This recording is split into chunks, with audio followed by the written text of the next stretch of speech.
Isabelle Espérance n'aurait jamais imaginé qu'une chapelle abandonnée à la périphérie du village serait l'endroit où Dieu changerait complètement son destin, transformant 5 mois d'humiliation et de mauvais traitements en une histoire de rédemption qui inspirerait des milliers de femmes enceintes à travers le monde. C'était un matin froid d'octobre lorsqu'Isabelle Espérance Dupuis sentit pour la dernière fois la douleur lancinante des coups d'Antoine, tout en touchant doucement son ventre de 5 mois, murmurant une prière désespérée qui serait entendue d'une manière qu'elle n'aurait jamais espérée. Les larmes coulaient sur ses joues gonflées, tandis qu'elle ramassait ses quelques affaires par terre, là où elles avaient été éparpillées après que son mari les poussait contre le mur pour avoir osé lui demander de l'argent pour des suppléments prénataux. La maison qu'elle considérait autrefois comme son foyer était devenue une prison de cris, de coups et d'humiliations constantes, surtout depuis que Madame Thérèse, sa belle-mère, était venue vivre avec eux 3 mois auparavant, transformant chaque jour en un cauchemar de critiques cruelles envers sa grossesse.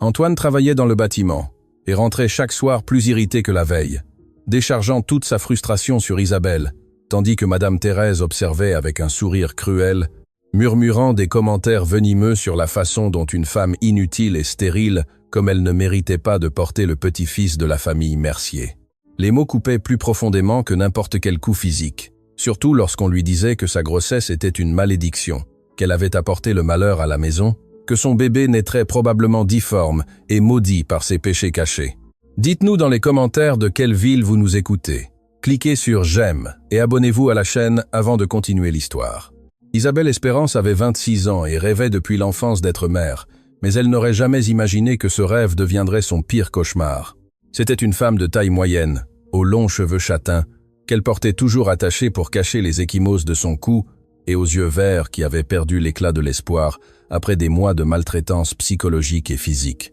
Sa personnalité avait été joyeuse et optimiste avant le mariage, mais elle était maintenant devenue timide, craintive, marchant toujours sur la pointe des pieds dans la maison pour éviter de provoquer la colère d'Antoine ou les commentaires cruels de sa belle-mère. La grossesse avait été initialement une bénédiction qui avait rempli son cœur d'espoir, surtout lorsqu'elle avait vu les 2 lignes sur le test de grossesse. Ce matin de mai, elle avait couru vers Antoine avec des larmes de joie, espérant partager le bonheur de savoir qu'il serait parent. Mais sa réaction fut complètement opposée à ce qu'elle attendait. Au lieu d'embrassades et de célébrations, elle reçut des cris et des insultes, des accusations de l'avoir trompée et de vouloir ruiner sa vie avec des responsabilités qu'il n'était pas prêt à assumer. La situation s'aggrava considérablement lorsque Madame Thérèse emménagea avec eux, soi-disant pour aider pendant la grossesse, mais en réalité, pour devenir la surveillante de chaque humiliation qu'Isabelle subissait quotidiennement. La femme de 68 ans avait élevé Antoine d'une main de fer après que son mari les ait abandonnés et voyait en Isabelle une menace pour la relation qu'elle entretenait avec son fils unique. Chaque matin commençait par des commentaires sur la façon dont Isabelle avait piégé Antoine avec la grossesse. Comment elle était une chasseuse de fortune qui ne voulait vivre que sans travailler, et comment le bébé qu'elle attendait n'était probablement même pas de son fils. Les humiliations allaient du fait de lui refuser de la nourriture à l'obliger à nettoyer toute la maison à genoux pour que le bébé s'habitue à la douleur qui l'attendait dans la vie. Madame Thérèse avait convaincu Antoine qu'Isabelle simulait les douleurs de la grossesse pour le manipuler et obtenir de l'attention, de sorte que toute plainte concernant des nausées, des maux de dos ou de la fatigue était accueillie par des coups et des cris sur le fait d'être une femme faible et menteuse. L'injustice la plus douloureuse arriva le jour où Isabelle s'évanouit au marché pour n'avoir pas mangé depuis 2 jours. Et lorsque les voisins l'emmenèrent à l'hôpital, Antoine arriva furieux, l'accusant de faire du théâtre pour l'embarrasser publiquement. Le médecin avait expliqué qu'elle et le bébé étaient sous-alimentés et avaient besoin de soins spéciaux, mais Antoine n'entendit que des excuses et des dépenses inutiles qu'il n'était pas disposé à payer. Ce matin fatidique d'octobre, après le coup qui la projeta au sol, Isabelle sentit quelque chose de différent en elle. Ce n'était pas seulement de la douleur physique ou de la tristesse, c'était une voix silencieuse, mais claire, qui lui disait qu'il était temps de quitter cette maison où elle et son bébé mourraient aux mains de ces 2 monstres qui se disaient famille. Tandis qu'elle ramassait ses vêtements déchirés et les quelques objets personnels qui lui restaient, elle entendit Madame Thérèse crier depuis la cuisine qu'elle ferait mieux d'avoir le repas prêt pour le retour d'Antoine du travail, où elle saurait ce que c'était de recevoir une vraie correction. Mais cette fois, Isabelle ne se dirigea pas vers la cuisine. Avec sa petite valise en carton à la main et ses économies secrètes de 15 € cachées dans son soutien-gorge, Elle marcha vers la porte principale, tandis qu'une étrange sensation de paix remplissait son cœur. Elle ne savait pas où elle allait, mais elle savait avec une certitude absolue que Dieu ne la laisserait pas sans abri dans les rues avec son bébé dans le ventre. C'était une foi qu'elle ne pouvait expliquer rationnellement, mais qui s'était renforcée chaque fois qu'elle sentait les petits coups de pied de son fils bouger à l'intérieur d'elle, comme s'il lui disait aussi qu'il était temps de chercher un endroit sûr où ils pourraient tous les deux vivre. Elle marcha dans les rues poussiéreuses du village pendant près de 2 heures, ressentant occasionnellement des élancements de douleur dans le bas du dos, mais décidée à s'éloigner le plus possible de la maison de la terreur. Ses pieds enflés protestaient dans ses chaussures usées, mais sa détermination était plus forte que toute gêne physique. Certains voisins la regardèrent avec curiosité en la voyant marcher avec sa valise, mais personne n'osa demander ou aider. Tous connaissaient la réputation violente d'Antoine et préféraient ne pas s'impliquer dans les affaires de couple. Ce fut pendant cette marche sans destination qu'Isabelle vit pour la première fois la chapelle abandonnée de Sainte Rita, située sur une petite colline à la périphérie du village de Fontenay. Le bâtiment en pierre et chaux avait été construit des décennies auparavant par des missionnaires, mais fut abandonné lorsque la nouvelle église fut construite au centre du village. De loin, cela ressemblait à un refuge envoyé du ciel, avec ses murs blancs décolorés par le temps et sa petite tour, qui conservait encore une croix de fer rouillée qui brillait sous le soleil de midi. Quelque chose dans son cœur lui dit de se diriger vers cet endroit, comme si une force invisible la guidait vers là. À chaque pas qu'elle faisait en montant la colline, elle sentait qu'elle s'éloignait non seulement physiquement de son ancienne vie de souffrance, mais spirituellement vers un nouveau chapitre, où elle et son bébé pourraient trouver la paix dont ils avaient tant besoin pendant ces mois de cauchemar. Isabelle Espérance avait rencontré Antoine Mercier 2 ans auparavant lors de la foire annuelle du village, alors qu'il avait 26 ans et travaillait comme chef de chantier dans une construction locale. À ce moment-là, il semblait un homme travailleur, responsable, toujours bien habillé et avec de l'argent en poche, qui la courtisait avec des fleurs et des sérénades qui faisaient soupirer toutes les jeunes filles du quartier. Elle avait 24 ans et travaillait comme caissière à l'épicerie de M. Gauthier, gagnant juste assez pour aider sa tante Rose, qui l'avait élevée après la mort de ses parents dans un accident de voiture quand elle avait 12 ans. Les premiers mois de fréquentation furent comme un conte de fées qui lui fit oublier toutes les années de solitude et de tristesse qu'elle avait vécues depuis la mort de ses parents. Antoine arrivait chaque dimanche après la messe avec des chocolats et lui promettait qu'ils se marieraient bientôt pour former la belle famille qu'ils méritaient tous les deux. Il l'emmenait se promener sur la place centrale, lui achetait de nouvelles robes et la présentait fièrement comme sa future épouse à toutes ses connaissances, la faisant se sentir pour la première fois de sa vie comme la femme la plus chanceuse du monde. Cependant, il y avait des signaux d'alarme qu'Isabelle décida d'ignorer, aveuglée par l'illusion de l'amour romantique qu'elle avait rêvé pendant tant d'années de solitude. Antoine avait des explosions de colère lorsque d'autres hommes la saluaient dans la rue, l'accusant de flirter et exigeant qu'elle baisse les yeux lorsqu'ils marchaient ensemble dans le village. Elle remarqua également qu'il n'avait jamais d'argent pour les rendez-vous lorsqu'il avait bu avec ses amis la nuit précédente et qu'il trouvait toujours des excuses pour ne pas la présenter à sa mère, disant que Madame Thérèse était très exigeante avec les femmes qui approchaient son fils unique. La manipulation émotionnelle commença progressivement pendant les fiançailles, avec des commentaires apparemment innocents sur la façon dont Isabelle pourrait être plus belle si elle perdait quelques kilos ou comment elle devrait apprendre à cuisiner des plats plus savoureux si elle voulait être une bonne épouse. Chaque critique était enveloppée d'une déclaration d'amour telle que « Je te dis cela parce que je t'aime et je veux que tu sois parfaite pour moi », ce qui la confondait et la faisait penser que ses exigences étaient normales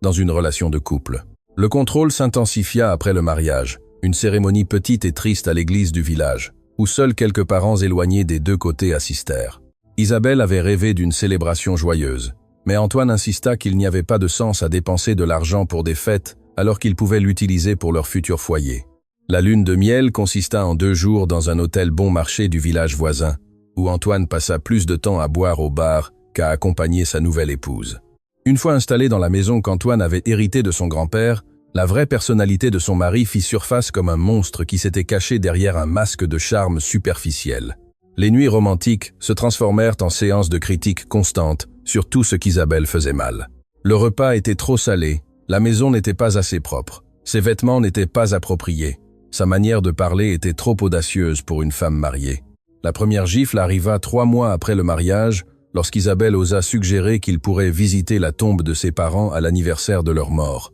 Antoine la gifla si fort qu'elle tomba au sol, en lui criant que les morts étaient déjà morts, et que sa nouvelle famille était lui, pas deux fantômes qui ne pouvaient l'aider en rien. Ensuite, il pleura et lui demanda pardon, promettant que cela n'arriverait plus jamais et que c'était la faute du stress du travail. Mais Isabelle avait déjà vu le vrai visage de l'homme avec qui elle avait décidé de partager sa vie. La découverte de la grossesse arriva 10 mois après le mariage, à un moment où la relation avait atteint un point de froideur et de tension constante. Isabelle se sentait malade le matin depuis plusieurs semaines, mais attribuait les nausées au stress de vivre dans un environnement hostile où n'importe quel mot ou geste pouvait déclencher la fureur d'Antoine. Lorsqu'elle décida finalement de faire le test de grossesse, elle le fit en secret en utilisant de l'argent qu'elle avait économisé sur les courses du marché pendant plusieurs semaines. Voir ces 2 lignes roses sur le test la remplit d'une joie inexplicable, comme si tous les mois de souffrance avaient valu la peine pour arriver à ce moment magique où elle savait qu'elle aurait quelqu'un qui l'aimerait inconditionnellement.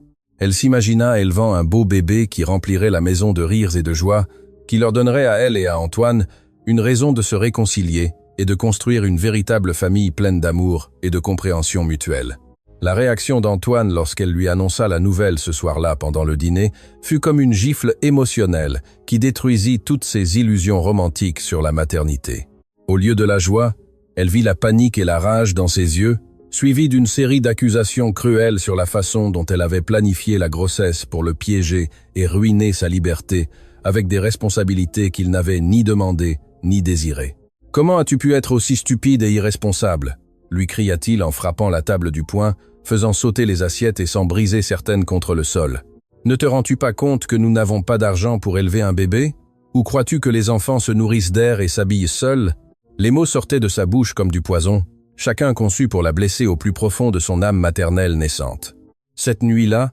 Isabelle se coucha seule dans le lit tandis qu'Antoine partait boire avec ses amis pour oublier la mauvaise nouvelle qu'elle lui avait donnée. Elle se serra contre son ventre encore plat et murmura à son bébé que quoi qu'il arrive, elle l'aimerait et le protégerait de toute sa vie. Elle ne savait pas encore que cette promesse la mènerait à affronter les moments les plus sombres de son existence, mais la guiderait également vers un destin qui changerait non seulement sa vie, mais celle de nombreuses autres femmes qui souffraient en silence. Le moment de la trahison finale arriva un matin, lorsqu'Isabelle découvrit Antoine en conversation téléphonique avec une autre femme, lui parlant sur le ton affectueux qu'il avait utilisé avec elle pendant les fiançailles. Lorsqu'elle le confronta, il ne nia pas l'infidélité. Au contraire, il la blâma de l'avoir obligée à chercher de l'affection ailleurs avec son attitude amère et son corps déformé par la grossesse. Il la poussa si fort qu'elle tomba contre le mur. Et tandis qu'elle pleurait par terre, se touchant le ventre pour s'assurer que le bébé allait bien, il lui cria qu'elle ferait mieux de s'habituer à être seule,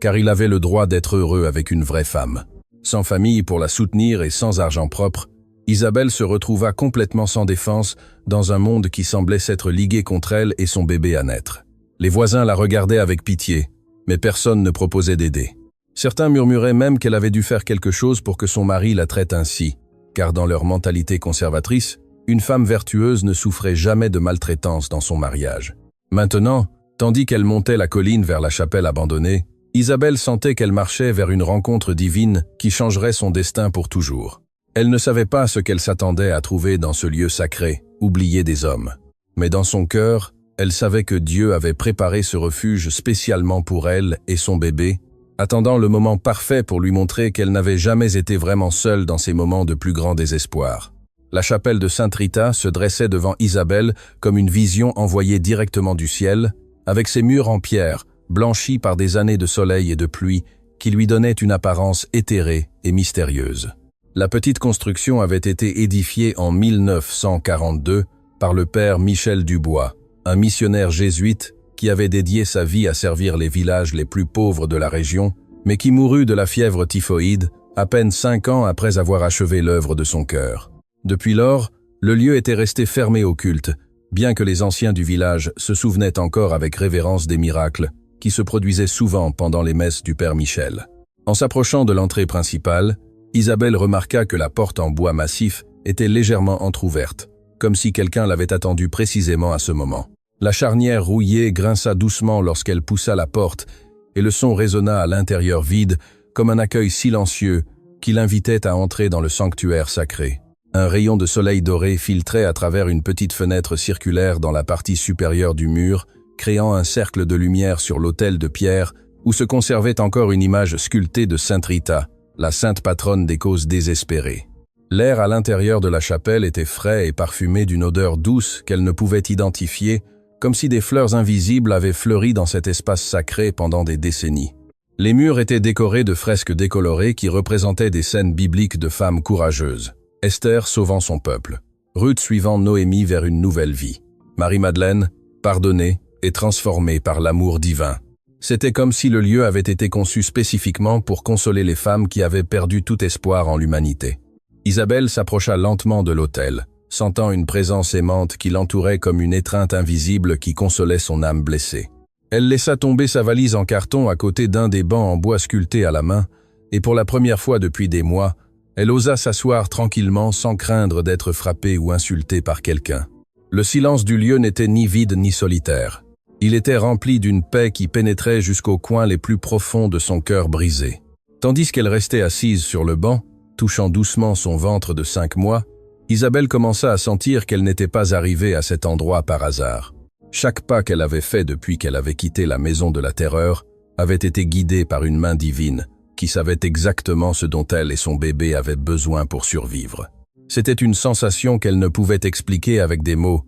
mais qui remplissait tout son être d'une certitude absolue qu'elle était exactement là où Dieu voulait qu'elle soit à ce moment de sa vie. La nécessité d'un refuge devint évidente lorsque l'obscurité commença à tomber et qu'Isabelle réalisa qu'elle n'avait aucun autre endroit où passer la nuit. Ces 15 € ne suffisaient pas à payer ne serait-ce qu'une nuit dans l'hôtel le moins cher du village. Et retourner à la maison d'Antoine signifiait une mort certaine pour elle et son bébé. Tandis qu'elle examinait la chapelle avec des yeux pratiques, elle remarqua que l'endroit avait tout le nécessaire pour créer un foyer temporaire, des murs solides qui la protégeraient du climat, un toit en bon état, des fenêtres qui fournissaient de la lumière naturelle pendant la journée, et un sentiment de sécurité qu'elle n'avait pas expérimenté depuis des mois. Dans un coin arrière de la chapelle, elle découvrit une petite sacristie qui semblait avoir été utilisée par le père Michel pour ranger les objets liturgiques. La pièce avait une fenêtre qui donnait sur le bois de pin qui entourait la colline, offrant une vue magnifique et une ventilation naturelle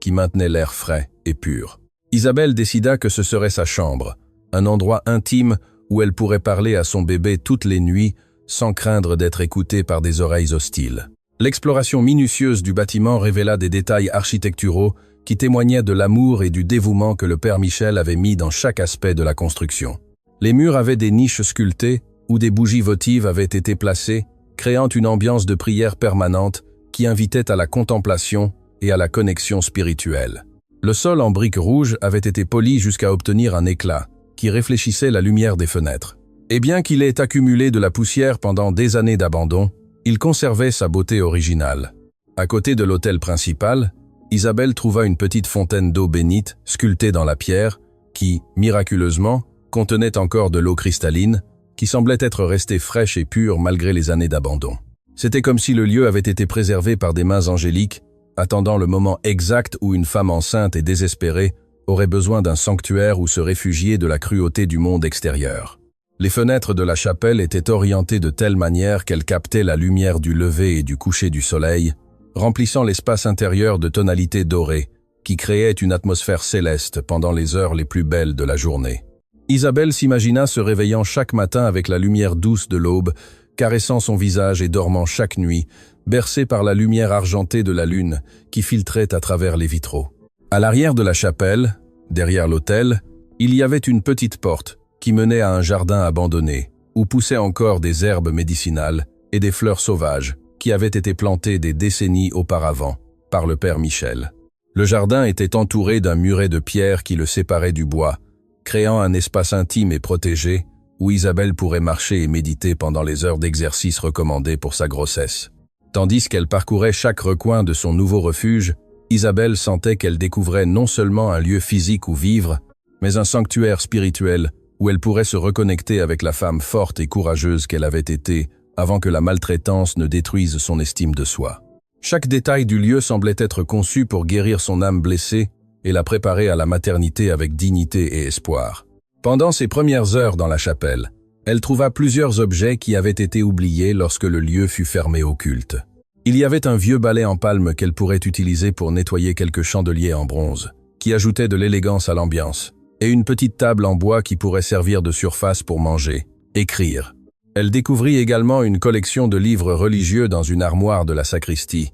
y compris une Bible reliée en cuir qui s'ouvrait automatiquement aux psaumes, comme si elle avait été consultée fréquemment par des mains qui cherchaient du réconfort dans les moments les plus difficiles. Le plus surprenant fut de trouver une boîte en bois sculptée sous l'autel, partiellement cachée par des années de poussière et de toiles d'araignée. La boîte était fermée par un cadenas rouillé, mais en l'examinant de plus près, Isabelle remarqua qu'elle avait des symboles religieux gravés et les initiales MD qui correspondaient au nom du père Michel Dubois. Il était évident que cette boîte contenait quelque chose d'important que le prêtre avait voulu préserver. Et bien qu'elle ne put pas l'ouvrir immédiatement, Isabelle sentit que sa découverte n'était pas une coïncidence, mais faisait partie du plan divin qui l'avait menée jusqu'à ce lieu sacré. La première nuit dans la chapelle, Isabelle dormit plus profondément qu'elle ne l'avait fait depuis des mois, bercée par le son du vent qui murmurait des prières parmi les pins qui entouraient son nouveau foyer. Pour la première fois depuis le début de sa grossesse, elle se réveilla sans nouvelles ecchymoses et sans la crainte de recevoir des coups ou des insultes avant le petit déjeuner.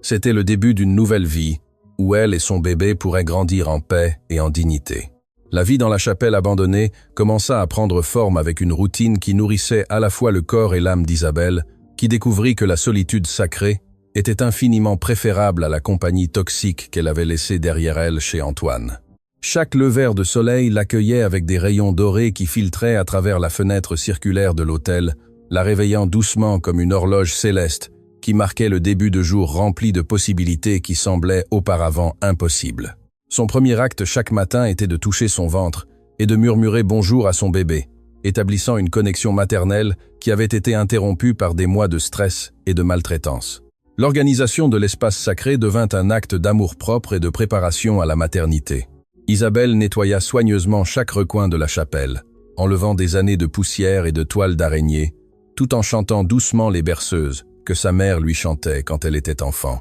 La sacristie se transforma en sa chambre personnelle, où elle étendit sa couverture la plus épaisse sur le sol en briques et utilisa son manteau plié comme oreiller, créant un lit simple, mais digne, où elle pouvait se reposer sans crainte. L'autel principal devint le centre de sa vie spirituelle, où chaque matin et chaque soir, elle s'agenouillait pour remercier pour le refuge qu'elle avait trouvé et demander protection pour son bébé. L'image de Sainte Rita semblait lui sourire avec une compréhension paternelle, lui rappelant que les causes désespérées avaient un défenseur spécial au ciel qui n'abandonnait jamais ceux qui maintenaient la foi vivante dans les moments les plus sombres de l'existence humaine. Les défis pratiques de la grossesse dans des conditions primitives exigèrent une créativité et une détermination qu'Isabelle ne savait pas qu'elle possédait. Elle obtenait l'eau fraîche d'une petite source qu'elle découvrit à 50 mètres de la chapelle, marchant chaque matin avec une jarre en terre cuite qu'elle trouva dans la sacristie pour recueillir le liquide cristallin qui jaillissait de la terre comme un cadeau divin.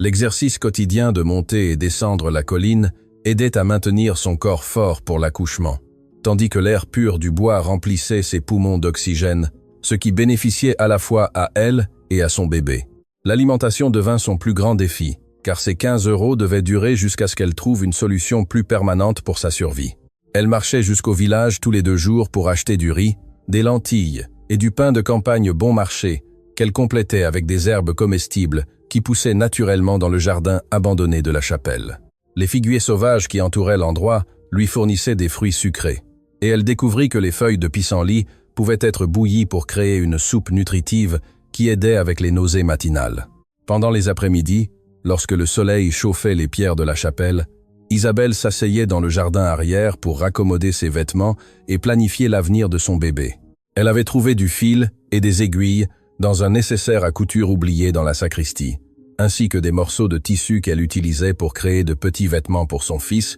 brodant chaque vêtement avec des prières murmurées qui se transformaient en bénédictions tissées dans chaque point. Les préoccupations médicales la maintenaient éveillée certaines nuits, surtout lorsqu'elle ressentait des douleurs étranges ou lorsque le bébé bougeait moins que la normale, sans accès à des soins prénataux. Elle dépendait complètement de son intuition maternelle et de ses prières constantes pour s'assurer que sa grossesse se déroulait normalement. Elle avait lu dans un des livres de la sacristie que les femmes avaient accouché pendant des siècles sans médecin, se fiant à la sagesse de leur corps et à la protection divine, qui ne faisait jamais défaut à ceux qui maintenaient une foi absolue. Les moments les plus beaux arrivaient au coucher du soleil, Lorsqu'Isabelle s'asseyait devant l'autel avec la Bible du Père Michel ouverte sur ses jambes, lisant à voix haute les psaumes qui parlaient de protection divine et d'espoir renouvelé. Sa voix résonnait doucement dans la chapelle vide, mais elle ne se sentait pas seule. C'était comme si des chœurs invisibles d'anges l'accompagnaient dans ses prières vespérales, remplissant l'espace sacré d'harmonie céleste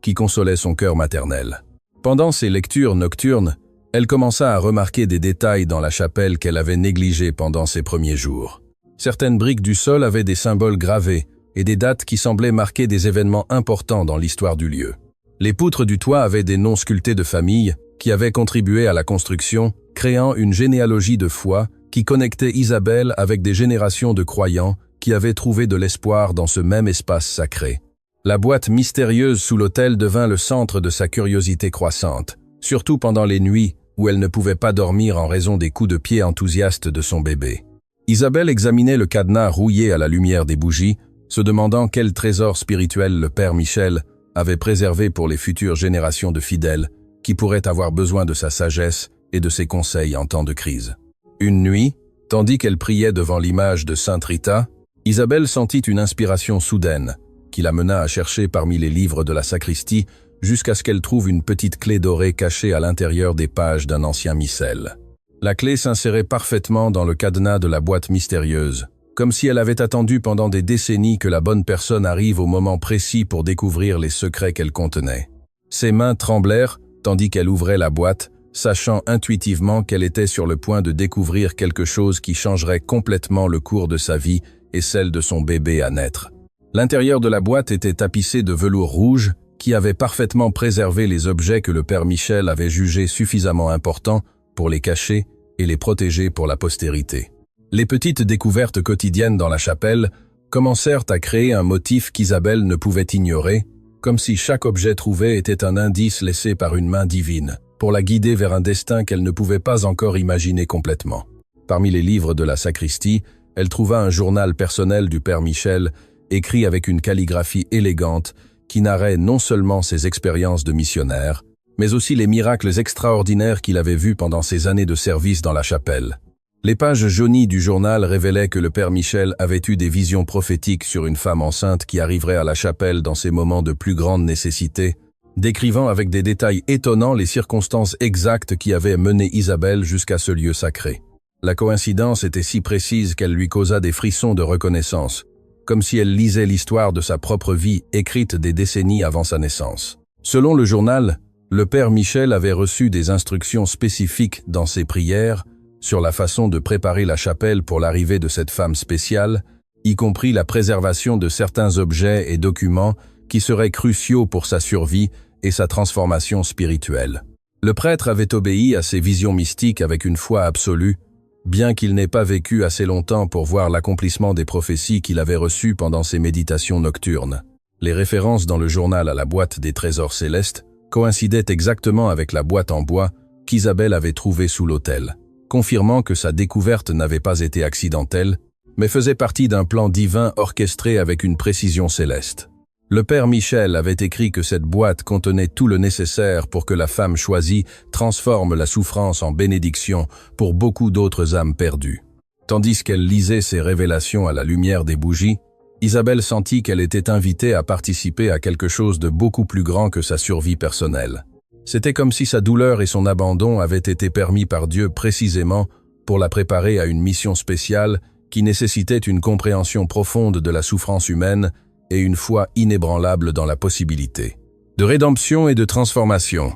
Les objets que gardait la boîte mystérieuse sous l'autel révélèrent une préparation extraordinaire que le Père Michel avait faite pour la femme qui arriverait des décennies après sa mort. Au fond de la boîte, enveloppée dans de la soie dorée, Isabelle trouva des actes notariés et des documents cadastraux qui appartenaient à des familles importantes du village, y compris des testaments, des titres de propriété et des contrats qui démontraient des connexions financières complexes entre des personnes qu'elle croyait connaître. Le document le plus percutant était une lettre scellée adressée à la femme enceinte qui trouve refuge à Sainte Rita, écrite avec la calligraphie distinctive du Père Michel, et datée d'à peine 2 semaines avant sa mort par fièvre typhoïde. La lettre expliquait que pendant ses derniers jours de vie, le prêtre avait reçu des visions spécifiques sur les événements qui mèneraient Isabelle jusqu'à la chapelle, y compris des détails sur son mariage abusif et sa fuite désespérée à la recherche de protection divine. Si cette histoire vous plaît, cliquez sur j'aime et assurez-vous d'être abonné car ce qui arrive va vous impacter encore plus.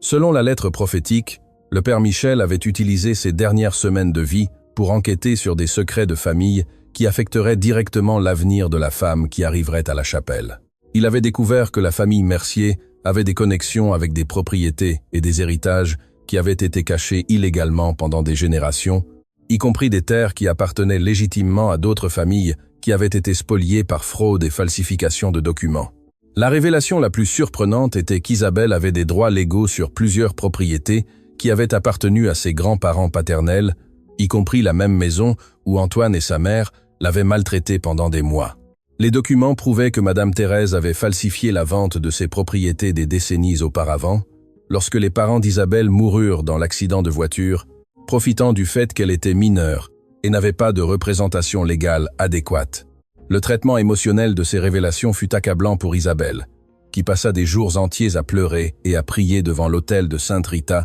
tandis qu'elle assimilait la magnitude de l'injustice qu'elle avait subie non seulement pendant son mariage, mais pendant toute sa vie, depuis la mort de ses parents. Toute sa souffrance avait été causée par des personnes qui lui avaient volé non seulement sa dignité et sa sécurité, mais aussi son patrimoine familial, qui lui aurait garanti une indépendance économique depuis l'âge de 18 ans. Cependant, avec la rage et la douleur, Isabelle sentit un espoir renouvelé grandir dans son cœur, comme le bébé dans son ventre. Les documents ne prouvaient pas seulement les injustices commises contre elle, mais lui fournissaient également les outils légaux nécessaires pour réclamer ce qui lui appartenait légitimement et construire une nouvelle vie digne pour elle et son fils. C'était comme si Dieu lui avait permis de toucher le fond pour pouvoir l'élever à des hauteurs qu'elle n'aurait jamais imaginées possibles. La première implication pratique de ces découvertes était qu'Isabelle n'avait pas besoin de continuer à vivre dans la chapelle comme une réfugiée sans ressources. Elle avait des droits légaux sur de multiples propriétés qui,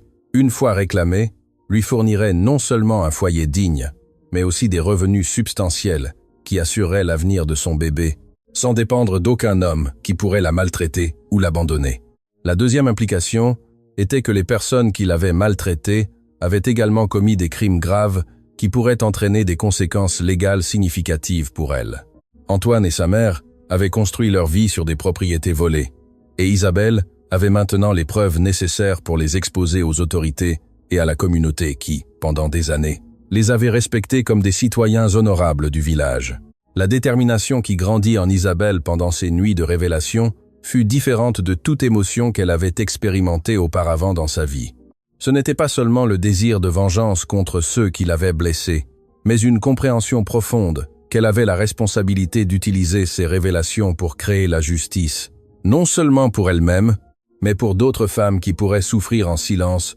sous le contrôle d'hommes abusifs qui cachaient des secrets criminels. Avec la lettre du Père Michel entre ses mains et les documents légaux organisés soigneusement dans la boîte en bois, Isabelle décida qu'il était temps de sortir de son refuge sacré et de confronter le monde extérieur avec la vérité qui avait été cachée pendant des décennies. Mais elle devait d'abord se préparer physiquement et émotionnellement pour une bataille légale qui déterminerait non seulement son avenir, mais aussi le type de monde dans lequel son bébé grandirait. La nouvelle détermination qui remplit le cœur d'Isabelle l'amena à passer les semaines suivantes à organiser méticuleusement chaque pièce de preuve qu'elle avait découverte dans la chapelle, créant un dossier complet qui prouverait, sans aucun doute, les crimes commis contre elle et sa famille pendant plus d'une décennie. Chaque document fut photographié à l'aide d'un vieil appareil photo qu'elle trouva dans la sacristie. Chaque photographie fut conservée dans des endroits séparés pour s'assurer que les preuves ne puissent pas être détruites par ceux qui avaient des motifs de maintenir cachés ces secrets dévastateurs.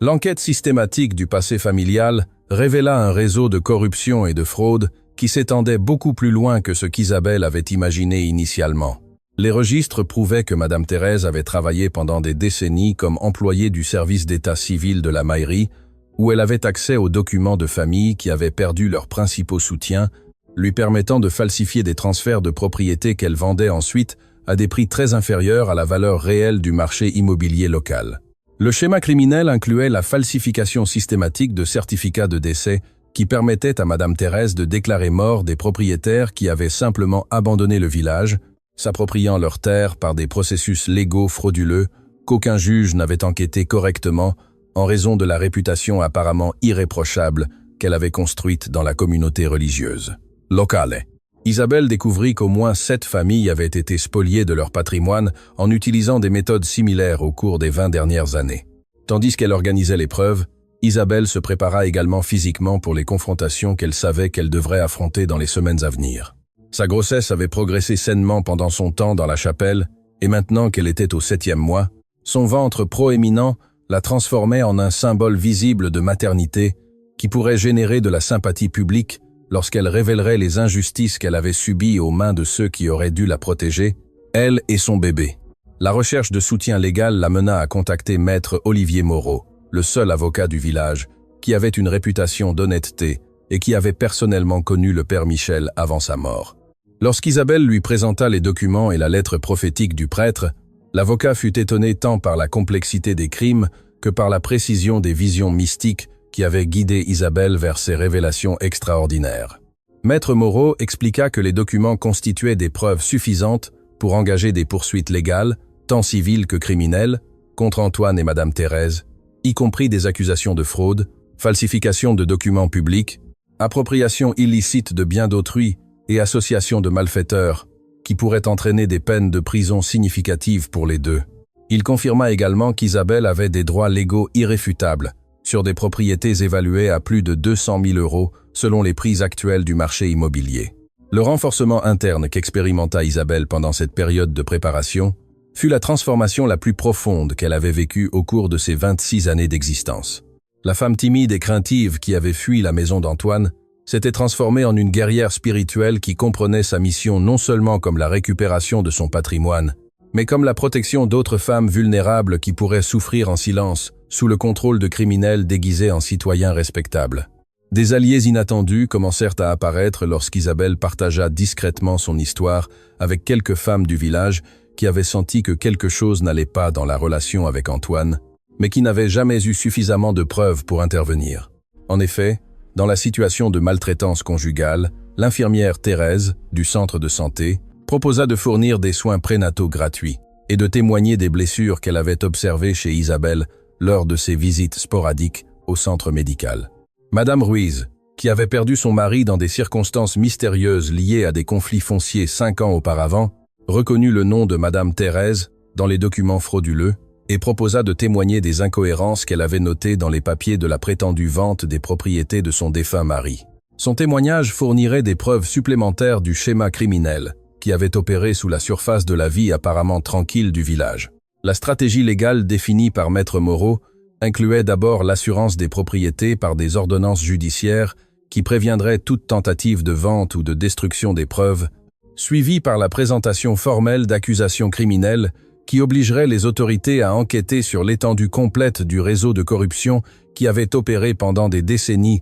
sans être détecté par le système de justice locale. La date choisie pour initier le processus légal fut symboliquement significative. Le jour de la Sainte Rita, patronne des causes désespérées, lorsqu'Isabelle aurait exactement 8 mois de grossesse et serait physiquement préparée à affronter le stress émotionnel des procédures judiciaires, tout en maintenant la santé optimale de son bébé pendant les semaines finales avant l'accouchement. Pendant les dernières nuits dans la chapelle, avant la grande confrontation,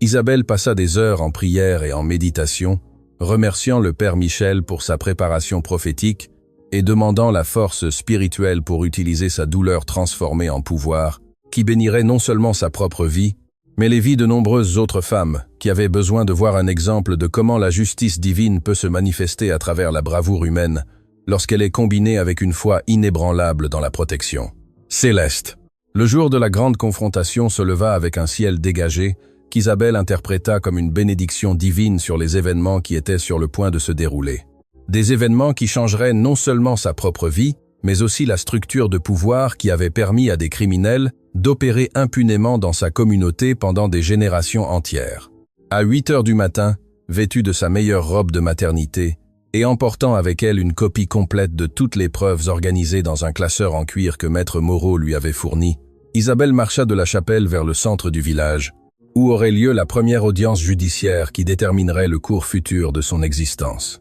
L'arrivée au tribunal causa un émoi immédiat parmi les voisins qui s'étaient réunis pour assister aux procédures, Surtout parce que beaucoup n'avaient pas vu Isabelle depuis le jour où elle avait disparu de la maison d'Antoine, il y a 3 mois. Son apparence avait changé radicalement pendant son temps dans la chapelle. Elle irradiait une confiance et une dignité qui contrastaient complètement avec la femme effrayée et battue qui avait été victime de maltraitance conjugale pendant des mois sans que personne n'intervienne. En effet, la rencontre initiale avec Antoine et Madame Thérèse, dans les couloirs du tribunal, fut un moment de tension électrisante qui révéla immédiatement la différence de pouvoir qui s'était produite pendant l'absence d'Isabelle, tandis qu'ils la regardaient avec mépris, s'attendant à voir la même femme brisée qu'ils avaient maltraitée. Ils se retrouvèrent face à une femme enceinte qui les regardait avec compassion, mais sans peur, tenant des documents qu'ils savaient qui pourraient détruire complètement les vies qu'ils avaient construites sur des fondements criminels. Antoine tenta initialement d'approcher Isabelle avec un faux sourire et des mots mielleux sur la façon dont elle lui avait manqué et voulait se réconcilier pour le bien du bébé qu'ils attendaient. Mais son jeu s'effondra rapidement lorsqu'Isabelle lui répondit d'une voix claire et ferme qu'elle n'était plus la femme qu'il pouvait manipuler et contrôler par la peur et la violence. La présence de plusieurs voisins et de maître Moreau empêcha Antoine de recourir à l'agression physique qu'il avait utilisée pendant le mariage pour faire taire toute résistance. La présentation des preuves devant le juge de proximité créa un silence sépulcral dans la salle, lorsqu'Isabelle, d'une voix ferme, malgré sa grossesse avancée, lut la lettre prophétique du père Michel, qui décrivait avec une précision étonnante les événements qui avaient mené jusqu'à ce moment. Les documents légaux furent examinés par un expert en écritures anciennes qui confirma leur authenticité, tandis qu'un spécialiste en graphologie confirma que les signatures falsifiées dans les documents frauduleux ne correspondaient pas aux personnes qui avaient prétendument autorisé les transferts de propriété. Les témoignages des victimes supplémentaires qui s'étaient présentées comme témoins créèrent un tableau dévastateur de corruption systématique qui avait affecté de multiples familles pendant des décennies. Madame Ruiz décrivit comment elle avait perdu la propriété de son défunt mari par des processus qu'elle reconnaissait maintenant comme frauduleux, tandis que M. Dubois témoigna sur la façon dont il avait été contraint de vendre ses terres à des prix ridiculement bas après l'apparition de problèmes, avec ses documents de propriété qui nécessitaient des corrections coûteuses. Les révélations sur le travail de Madame Thérèse, au service d'état civil de la mairie pendant 30 ans, fournirent le contexte nécessaire pour comprendre comment elle avait eu accès à des informations privilégiées sur les décès, les voyages et les absences qui lui permettaient d'identifier des propriétés vulnérables qui pouvaient être appropriées par des processus légaux manipulés. Sa réputation de femme religieuse et respectable avait servi de camouflage parfait pour une opération criminelle sophistiquée qui avait généré des bénéfices substantiels aux dépens de familles vulnérables. La réaction de choc et de déni des accusés inclut des tentatives désespérées de discréditer tant les documents que les témoignages, Antoine alléguant qu'Isabelle avait inventé toute l'histoire pour se venger de lui pour sa discipline conjugale justifiée, tandis que Madame Thérèse insistait que tous les documents étaient des falsifications créées par des ennemis jaloux de son succès dans les affaires immobilières. Cependant, leurs arguments s'effondrèrent rapidement lorsque Maître Moreau présenta des preuves supplémentaires qui avaient été vérifiées par de multiples experts indépendants. L'expertise calligraphique des signatures falsifiées révéla des schémas cohérents qui indiquaient que toutes avaient été créées par la même main, et la comparaison avec des documents connus écrits par Madame Thérèse montra des similitudes qui ne pouvaient être expliquées comme des coïncidences. De plus, les relevés bancaires obtenus par ordonnance du tribunal révélèrent des dépôts substantiels sur les comptes de Madame Thérèse, qui coïncidaient temporellement avec les dates des prétendues ventes frauduleuses. La preuve médicale présentée par l'infirmière Thérèse documenta les blessures physiques qu'Isabelle avait subies pendant son mariage, y compris des photographies d'échymoses et d'écorchures qui avaient été prises discrètement lors de ses visites au centre de santé. Son témoignage médical établit un schéma de violence conjugale croissante qui avait mis en danger tant la vie d'Isabelle que celle de son bébé, fournissant un contexte supplémentaire pour comprendre pourquoi elle avait eu besoin de fuir son foyer conjugal. Le moment culminant arriva lorsque le juge prononça les ordonnances préliminaires qui gelaient toutes les propriétés en litige et autorisaient des enquêtes criminelles formelles contre Antoine et Madame Thérèse pour de multiples chefs d'accusations qui incluaient la fraude, la falsification, l'appropriation illicite, la violence conjugale et l'association de malfaiteurs. Les ordonnances incluaient également des mesures de protection qui interdisaient tout contact entre les accusés et Isabelle, assurant sa sécurité physique pendant les étapes ultérieures du processus légal. Le changement de pouvoir fut évident lorsqu'Isabelle sortit du tribunal, entouré par des voisins qui la félicitaient pour sa bravoure, tandis qu'Antoine et Madame Thérèse étaient escortés par des officiers judiciaires pour des procédures d'identification criminelle qui marqueraient le début de conséquences légales qui altéreraient en permanence leur position sociale dans la communauté. La femme qui était entrée au tribunal comme victime était sortie comme une force de justice qui avait exposé des décennies de crimes cachés. Cette nuit-là, Isabelle retourna à la chapelle de Sainte Rita pour remercier pour la protection divine qui avait rendu possible sa victoire, sachant que même si la bataille légale continuerait pendant des mois, elle avait déjà récupéré non seulement sa dignité, mais aussi les ressources économiques nécessaires pour élever son bébé dans un environnement de sécurité et d'abondance qui honorerait la mémoire des parents qu'elle avait perdus et la sagesse prophétique du Père Michel qui avait préparé le chemin pour sa libération. Les répercussions immédiates du jugement se firent sentir dans tout le village comme des ondes sismiques qui transformèrent les relations sociales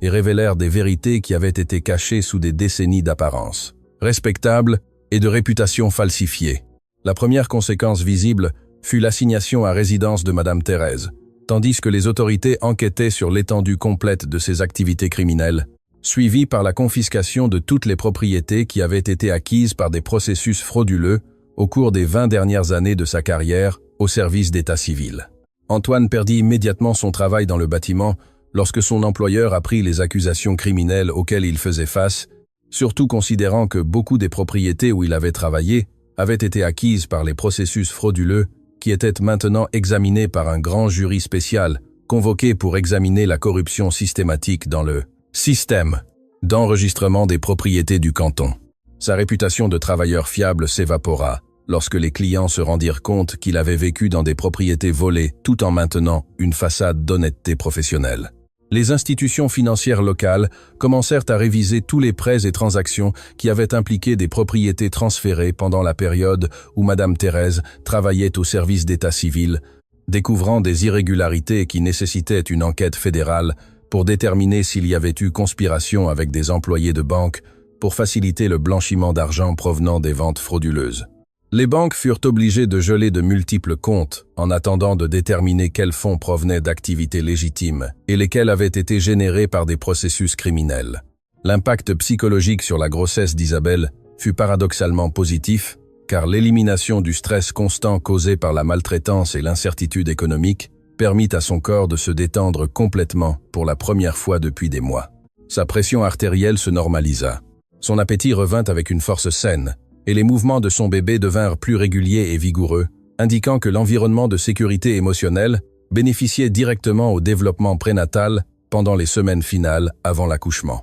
L'infirmière Thérèse, du centre de santé, commença à fournir des soins prénataux intensifs sans frais pour s'assurer qu'Isabelle et son bébé recevraient l'attention médicale qui leur avait été refusée pendant des mois de maltraitance conjugale. Les examens médicaux révélèrent que malgré le stress et la malnutrition qu'elle avait subis, Isabelle et son bébé étaient en excellentes conditions physiques. Un résultat que l'infirmière Thérèse attribua tant à l'air pur et à la vie tranquille dans la chapelle qu'à l'intervention divine qui avait protégé la mère et l'enfant pendant les moments les plus difficiles. Les réactions sociales varièrent radicalement en fonction des relations antérieures que les voisins avaient eues avec les accusés, mais la majorité de la communauté exprima un choc sincère en découvrant qu'ils avaient coexisté avec des criminels qui avaient maintenu des réputations impeccables pendant des décennies. Des familles qui avaient respecté Madame Thérèse comme matriarche religieuse se sentirent trahies en réalisant que son apparente dévotion avait été un masque pour cacher des activités qui avaient détruit les vies d'autres familles,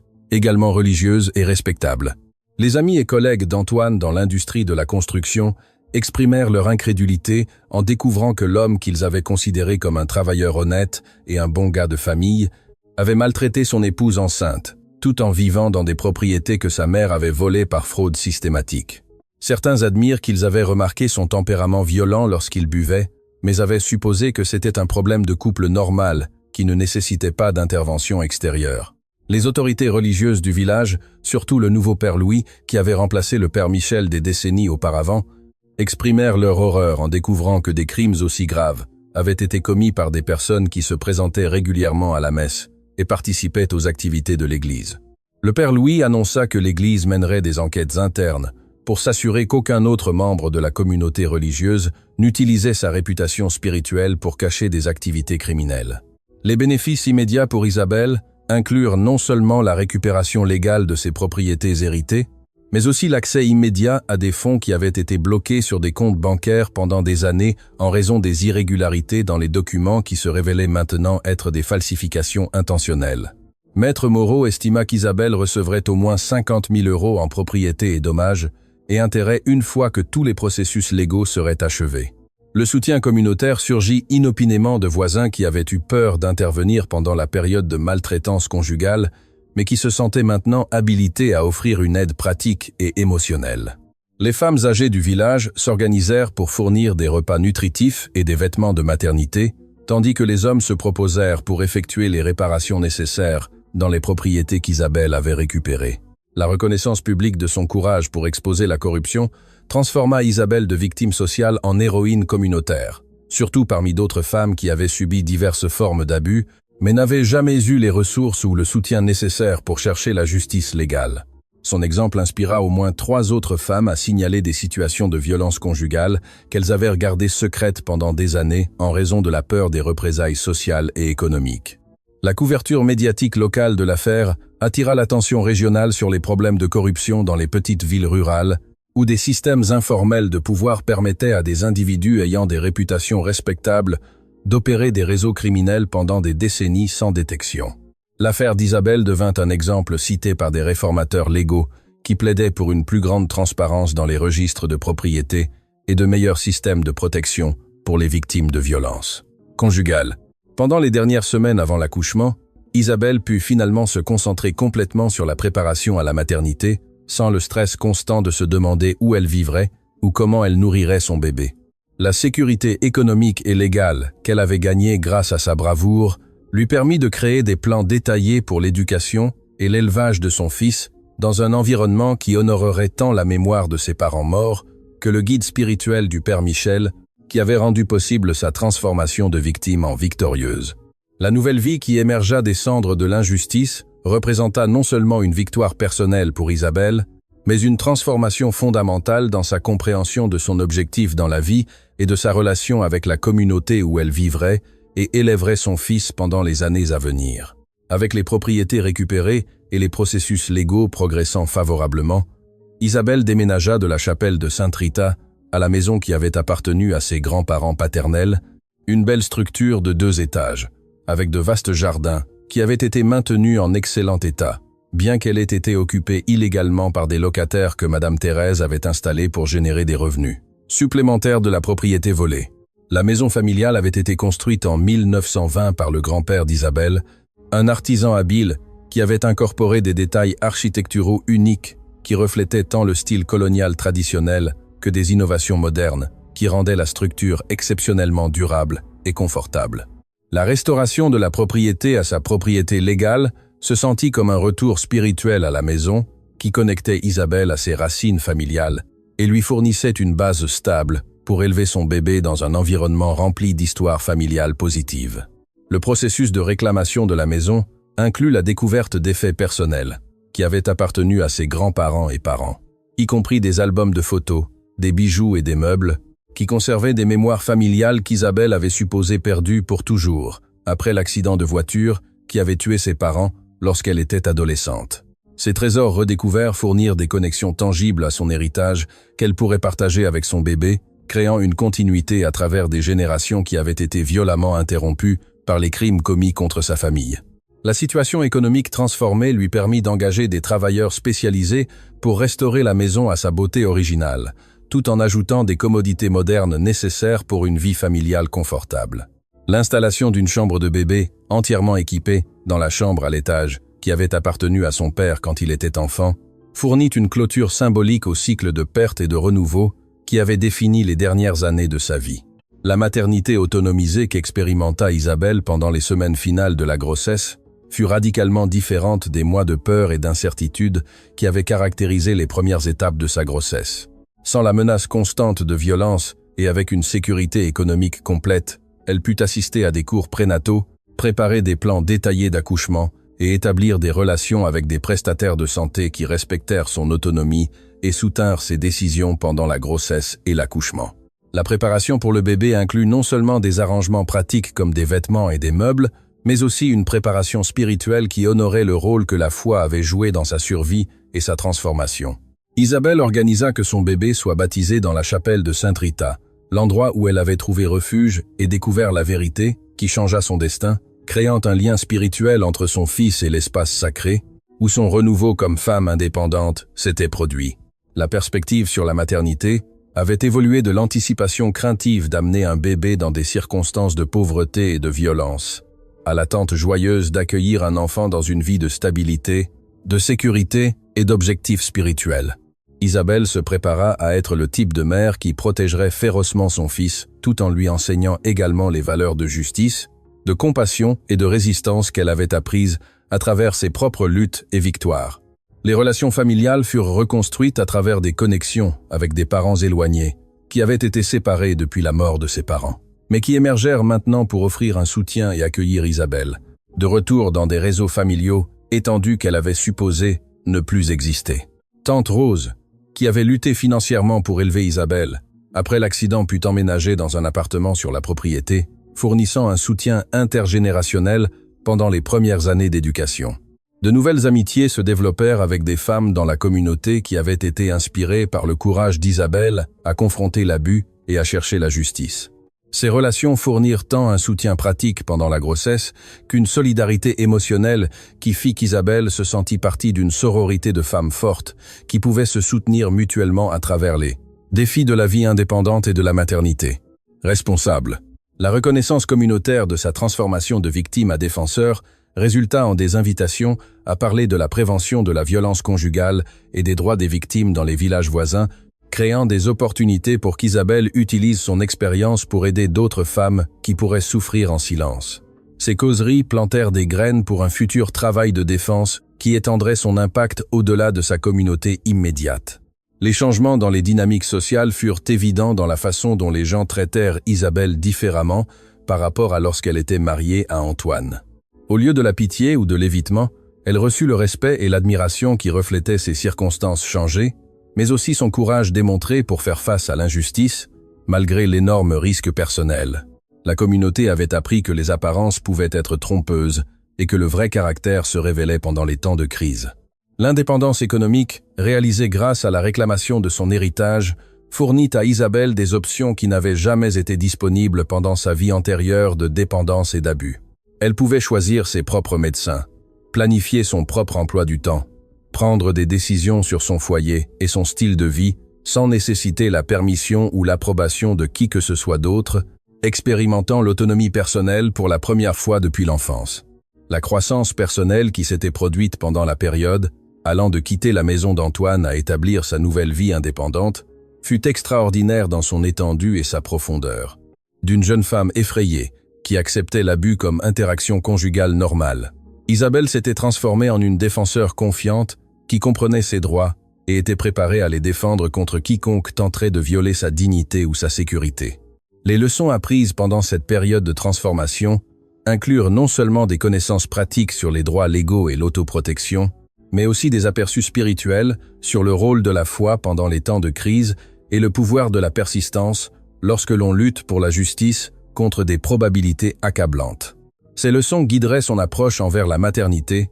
et l'implication communautaire pendant les années à venir. La préparation à amener une nouvelle vie au monde prit un sens plus profond lorsqu'Isabelle comprit que son fils naîtrait dans des circonstances de justice au lieu de circonstances d'oppression, avec des opportunités pour l'éducation, la sécurité et le développement spirituel, qui honoreraient la mémoire de membres familiaux qui avaient été réduits au silence par la violence, mais dont l'héritage vivait à travers le courage qui avait permis la transformation et la libération d'Isabelle. L'aboutissement final de l'extraordinaire histoire d'Isabelle Espérance arriva un matin radieux de décembre lorsqu'elle donna naissance à son fils Michel Espérance Dupuis au centre hospitalier régional moderne, entouré par une équipe médicale qui la traita avec le respect et la dignité qui correspondent à toute femme pendant le moment miraculeux de l'accouchement. Le bébé naquit sain et vigoureux, pesant 3-7 kilos, avec les yeux verts de sa mère et une sérénité qui dès ses premiers moments de vie reflétait la paix qui avait entouré les derniers mois de grossesse après que sa mère se fût échappée de l'environnement de violence et de peur. Le nom de l'enfant honorait le père Michel Dubois, dont la préparation prophétique avait rendu possible la transformation complète des circonstances familiales, tandis que son deuxième prénom maintenait vivante l'espérance qui avait soutenu Isabelle pendant les moments les plus sombres de son existence. La cérémonie de baptême se déroula dans la chapelle de Sainte Rita, avec la présence de toute la communauté qui avait été témoin de la métamorphose d'une femme maltraitée en une mère autonomisée et une défenseur de la justice sociale. À l'âge de 6 mois, le petit Michel montrait déjà des signes de l'intelligence et de la force spirituelle qui caractériseraient son développement dans un foyer rempli d'amour inconditionnel et de ressources abondantes qui assureraient les meilleures opportunités éducatives et culturelles disponibles dans la région. Isabelle avait établi des fonds d'éducation qui garantiraient que son fils puisse fréquenter les universités les plus prestigieuses du pays s'il le désirait. Mais plus importante encore, elle l'élevait avec des valeurs de justice et de compassion qui le prépareraient à contribuer positivement à la société, quelle que soit la carrière professionnelle qu'il choisirait à l'avenir. La situation légale finale résulta en des peines de prison significatives pour Antoine et Madame Thérèse, qui furent condamnés pour de multiples chefs d'accusation criminels qui incluaient la fraude, la falsification de documents, l'appropriation illicite, l'association de malfaiteurs et, dans le cas d'Antoine, la violence conjugale aggravée qui avait mis en danger tant la vie d'Isabelle que celle de son bébé à naître. Les enquêteurs fédéraux découvrirent que le réseau de corruption s'était étendu à d'autres départements, résultant en une enquête nationale qui exposa une fraude systématique dans les registres de propriétés rurales à travers tout le pays. Les propriétés récupérées par Isabelle incluaient non seulement la maison familiale où elle vivait maintenant avec son fils, mais aussi des terres agricoles productives qui généraient des revenus substantiels à travers des contrats de location avec des agriculteurs locaux, assurant une indépendance économique complète, qui ne la placerait plus jamais dans une position de vulnérabilité face à tout homme qui pourrait tenter de la contrôler par manipulation économique ou menace d'abandon. Ses actifs totaux furent évalués à plus de 400 000 €, une somme qui fournissait une sécurité pour de multiples générations de sa famille. Les réflexions d'Isabelle sur le thème de l'injustice et de la résistance furent profondément influencées par sa compréhension que sa souffrance avait été permise par Dieu précisément pour la préparer à une mission plus grande, d'aider d'autres femmes à échapper au cycle d'abus et de pauvreté qui perpétuait l'exploitation et la violence dans de nombreuses communautés rurales où les structures de pouvoir traditionnelles protégeaient les abuseurs tout en blâmant les victimes. Son histoire était devenue un exemple puissant de la façon dont la foi, le courage et l'action légale pouvaient se combiner pour créer une transformation qui s'étendait bien au-delà des circonstances individuelles. La Fondation Espérance pour les mères, qu'Isabelle établit avec une portion de ses actifs récupérés, fournissait une assistance légale, un logement temporaire et un soutien économique pour les femmes enceintes qui échappaient à la violence conjugale, assurant que d'autres femmes dans des situations similaires aient accès à des ressources qui pourraient faciliter leur évasion et leur rétablissement